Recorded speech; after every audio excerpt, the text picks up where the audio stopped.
Welcome to Blank Pages, the podcast for people who appreciate the new beginnings of a clean slate, but strive for the courage, willingness, curiosity, and creativity available only on the blank pages of new possibilities. The potential to move beyond, move forward, where people are willing to make new decisions from a fresh perspective and are ready to write in a much better way. And the world is waiting, and nothing will listen better than a blank piece of paper.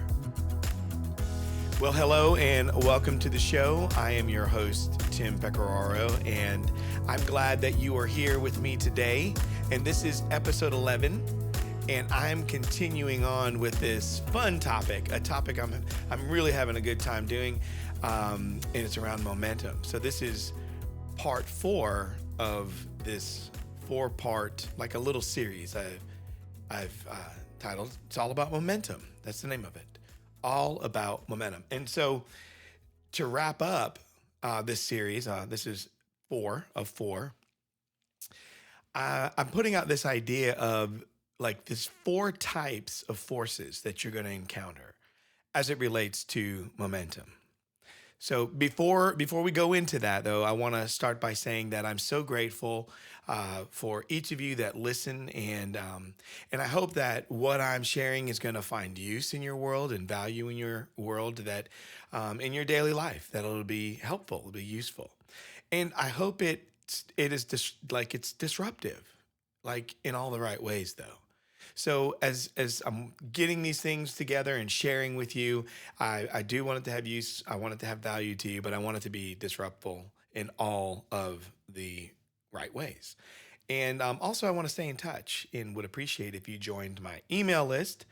And you can find that email link or that email list link on my Instagram at Tim Pecoraro in the bio section.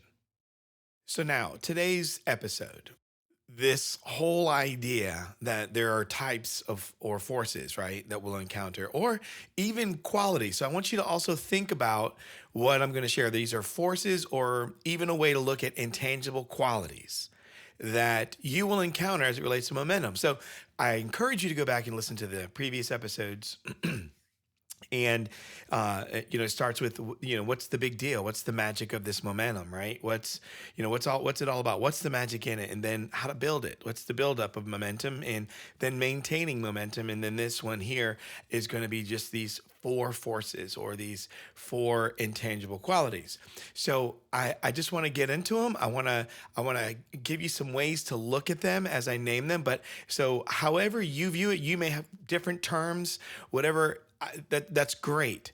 I just want to add to it so that you understand what you're up against, what's out there, and then how you need to be. As long as you're always looking at that, so that you're not putting the responsibility or the requirement on someone else to make sure that your momentum is built up and maintained and also protected or whatever. So that's on you. So that's on you. So these are the forces or even intangible qualities. So the first one is there's the momentum takers. Okay. So like and once again, these are me coming up with my own definitions for these things. But so when I think of a force or even an intangible quality that someone has, and I'm not saying it's a good quality, right? But it's something that's in a person, right? You can't see it, but these are these are qualities of this individual or this person or this thing or this force. So momentum taker. So what do I mean by that? Well, it's an energy drain. A momentum taker is an energy drain, right? It's like the negative influence, that it's the pessimism or the toxic environment where, like, I want you to imagine it like an energy vampire just sapping out enthusiasm and just takes the drive, or that necessary drive, that drive that's needed to move things forward. It just takes it right out of the air, just sucks it out of the room, right? And I mean, that's an energy drain. That's a momentum taker. Or even imagine like a fog that just slowly envelops and dims the brightness of your motivation. Like it just gets foggy all around the brightness of your motivation. It dims it. What's another momentum taker? Distractions, right? So energy drains, distraction, like you're getting hit all the time on social media, advertisements, anything you purchase online. We do so much on it that we're getting, texts to us, letting us know, hey, here's the deal from this place that you like.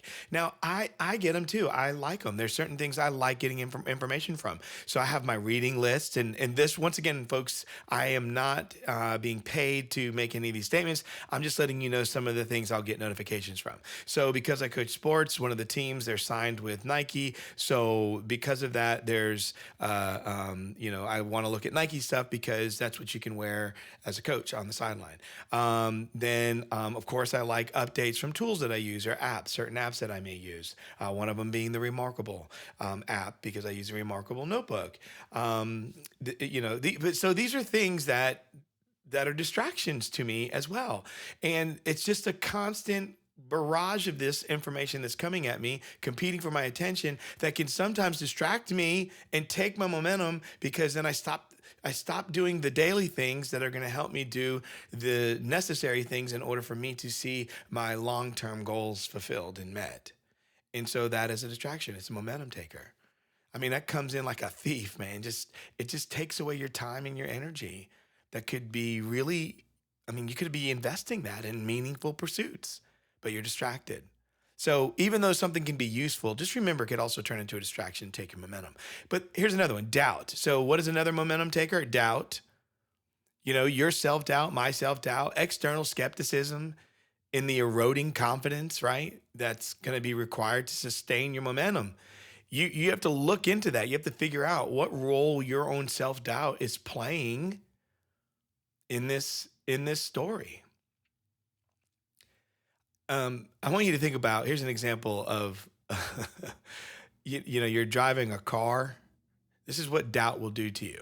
So you have your car, it's all packed, you're going on this trip and maybe, you're just so excited about where you're going to be and it's going to take several days to get there and it's okay because you're going to stop off at different places and this car, maybe it's brand new you got, I don't know. And everything is great, but you got this trip and you're going and you're going to hit each destination and each time you do, but the final destination, it's the one you've been looking for. You're going to get there just in time to be able to enjoy the full deal that you purchased, whatever, for this vacation.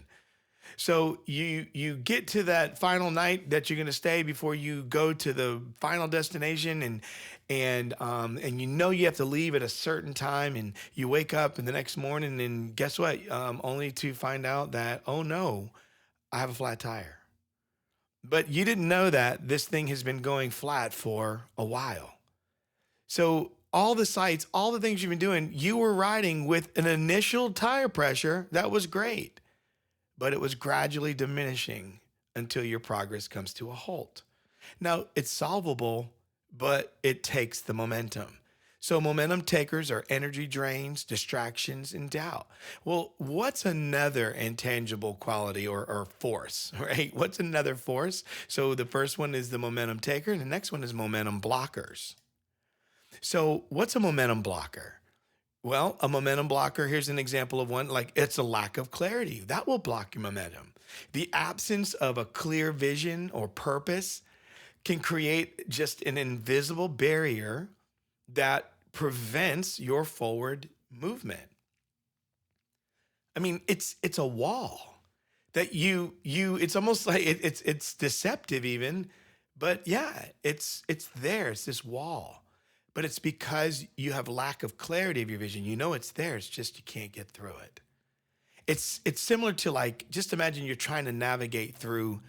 You have a compass, right? You're on a big ship and you're trying to navigate through thick fog. But now let's just say you don't have a compass. So one experience, you can still navigate because you have the clarity of vision. You don't have the vision from the outside external, but you have the clarity because you can trust the tool you're using. But even this, when your compass is off and it's foggy and you're still trying to navigate, you can still move forward, but your progress is it's going to be stalled because there's going to be a lot of uncertainty and you're going to feel more indecision because you lack clarity. Now, what about overwhelm? So here's another momentum blocker, lack of clarity, but overwhelm. Meaning it's things are taking a toll on you.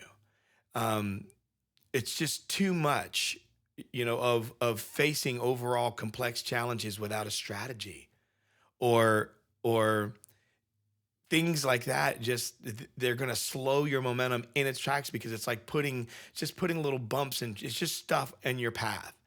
It's like just nonsense in a road. It's like you're driving on the road, but there's all these things that are tossed in the road. It's making it for such a bumpy ride, which can just ultimately overwhelm you, and it will block that momentum, eventually getting you off the road. But a better way to maybe look at that, let's strike that picture. How about this? Think of it like it's like a dam. That dam is holding back the flow of a river. So what is it doing? This is a better way of looking at it. So I know the car can be on a road, and that's, they're meant to go. But here's another way. When you use a dam, the purpose of a dam is hold back the flow of a river to prevent the natural progression of energy and effort. That's what's happening. The natural thing that's supposed to, it's preventing that progression and of energy and the effort that can come out of it. It's like it's not there. You're blocking it. That's overwhelm right there. And then another momentum blocker is a fixed mindset. I think we all get it, like having rigid thinking or planning. That's like a wall. That's a block. And it'll stop you in all your forward momentum and forward movement. It's the tree that refuses it won't. It's just rigid. And the wind blows until it eventually breaks under the pressure, right? Instead of just swaying a little bit. Just sway, just sway. And sometimes that's what we're like. We don't know how to sway, and we get rigid, and ultimately we're going to get our momentum blocked, and we may snap. But then there's the momentum breakers. So momentum breakers to me are, I see this a lot. It's an analogy a lot of people they're accustomed to hearing. It's not unusual, but to hear about breaking a team's momentum, like in sports. Like, oh, they had momentum, call a timeout. That's how you stop it. You try to slow everything down. You try to waste time, try to do whatever to break that momentum, especially when the other team has it. You don't want them to have it. You want to take it. So either do that by doing something amazing on the field or on the court, whatever sport you're doing, or you try to, hopefully there's a way to get a timeout in there. So what are momentum breakers? Well, failure to adapt. It's an inability or unwillingness to like pivot in response to changing circumstances. And that can lead to a complete and total breakdown of momentum. It can just break it down, dilute it like big time. So it's like a bridge that would collapse because it was designed without the flexibility to withstand unexpected stress or stressors. So there's a design there. So it's built, but it was not built with flexibility in it. And that's what we got to be careful of. When you're building things and you're building up your momentum, make sure that you're not building up momentum that doesn't have the flexibility to withstand unexpected stressors. How about the loss of support? And that's a momentum breaker. People just aren't behind you anymore. It could be a project at a company, your key stakeholders or your peers. Or it could be things that are mentors. Maybe you're trying to do something and maybe you're getting a little wackadoo with what you're trying to do. And your mentors are like, oh, or the community. Maybe you're something you're doing is just, maybe it's like, it's okay to try new things, but maybe it's like you're not reading the signs here. And the community even maybe doesn't support something. They maybe have rallied behind you. You see it in sports, you see it in politics, you see it in, music, pretty much everywhere you see it. But when you lose that support, it's like a critical blow to any momentum you have moving forward. Similar to like if you were to just pull the legs off a table or a chair, or you remove cornerstones from a building, right? That's not good. You lose support. And then another momentum breaker is burnout. So like to me, burnout, it's the result of like a relentless pursuit without built-in rest in self-care.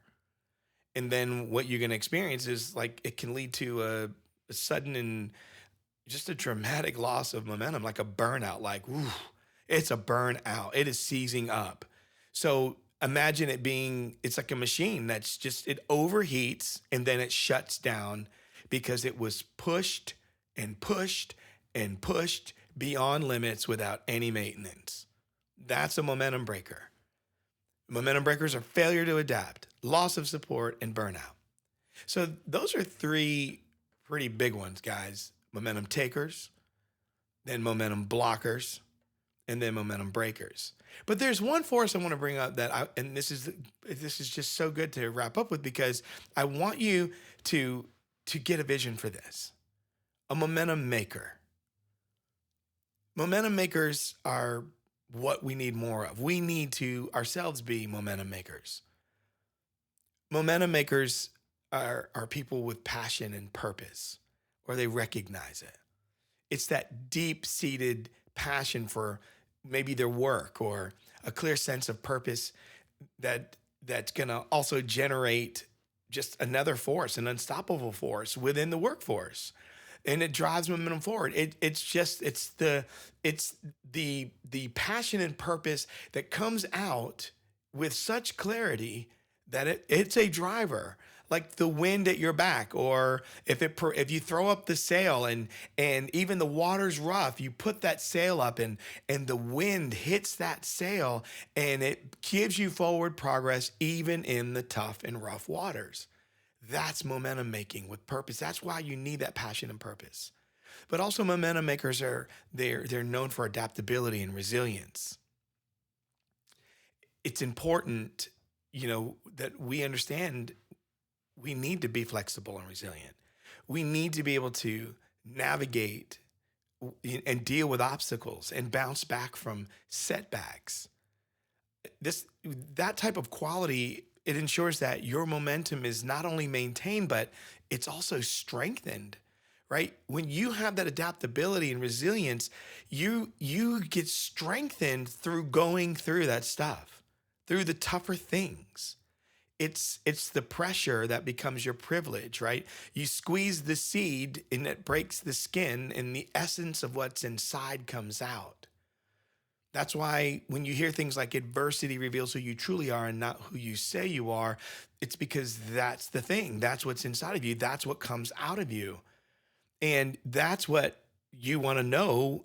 You want to know the consistency of that. You want to know what is in there, what's in that seed.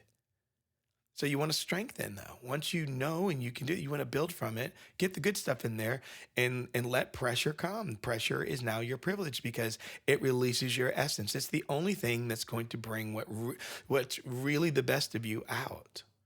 And it's at least going to let you know what the best of you actually is because you're allowing yourself to go through it and you understand you're a momentum maker and you have passion and purpose and you're adaptable and you're resilient.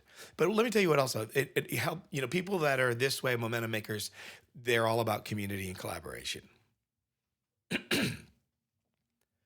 They're all about building a supportive community and fostering that collaboration and how that amplifies, other efforts and things that people are doing.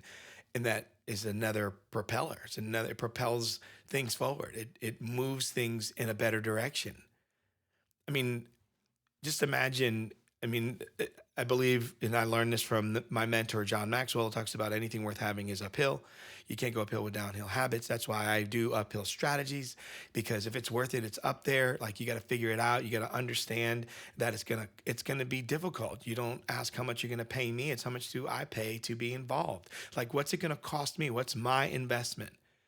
But imagine when you think about community and collaboration, and the reason you want to be a momentum maker that has passion and purpose and is adaptable and has resilience and has that mindset for community and collaboration, then that's when you can combine individuals. And imagine if that energy was the people pushing this thing up the hill, the idea of what they're trying to do up the hill. It's the uphill climb of the thing that's trying to move, combined with the energy, right? Combining energies to push, to go, to move. But it makes the task more manageable because you're going with other people, you're working together, and it's ensuring that you can sustain your progress as well. So being a momentum maker, you have to understand the community is there and the collaboration is because you're doing hard and tough things. You're not doing easy good, you're doing hard best stuff. And so because of that, you are able to just not only manage the task because you're with others and you have combined energy and effort, but you're able to sustain your progress. That's a big deal. And there you have it. This is wrapping up this 4 parts all about momentum. And these forces today, these 4 forces: a momentum taker, the second force or attribute, momentum blocker, and momentum breaker, and then momentum makers. And before we go, I want to ask you, what does your life look like? Are you a momentum taker? Are you a momentum blocker? Are you a momentum breaker? Or are you a momentum maker? Because we should desire to, we should know that we've been the other 3 in our lives, to ourselves and to others. What if we become the momentum makers? What if we focus on that passion and purpose and adaptability and resilience and community and collaboration? What if we did that? Now I have another question. What about the people surrounding you? Are they momentum takers? Are they momentum blockers? Are they momentum breakers? Now, don't take that information and attack them if they're negative things, but be aware of it. And are they momentum makers? Now, if you're stuck and you have to work with those people and they're bad, try to influence, try to do more of the momentum making. But if these are your friends and these are people that you spend your time with, and you can love them, I mean, please love people. But sometimes you have to look at it and go, wow, I need more momentum making in my life. I need less momentum taking and takers, and less momentum blocking and blockers, and less momentum breakers and breaking, right? I want more momentum making and makers. So think about that. Who are you in that picture? Who are you? And what about the people in your life? Because you can show them yours, you can influence them and work on it, but eventually, sometimes you may have to create a little space so that you can get the momentum you need and start building with other momentum makers. And definitely make sure that you're not the one doing those negatives.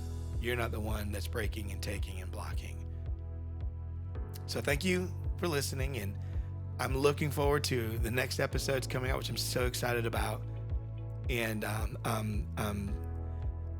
I'm really hoping that this last series of 4 around momentum are going to help you as you continue to experience this new year for yourself, this 2024, and then all the things that are not just necessarily a year-specific thing, but it's just about just your life, just another better way of doing your life and becoming a better human being.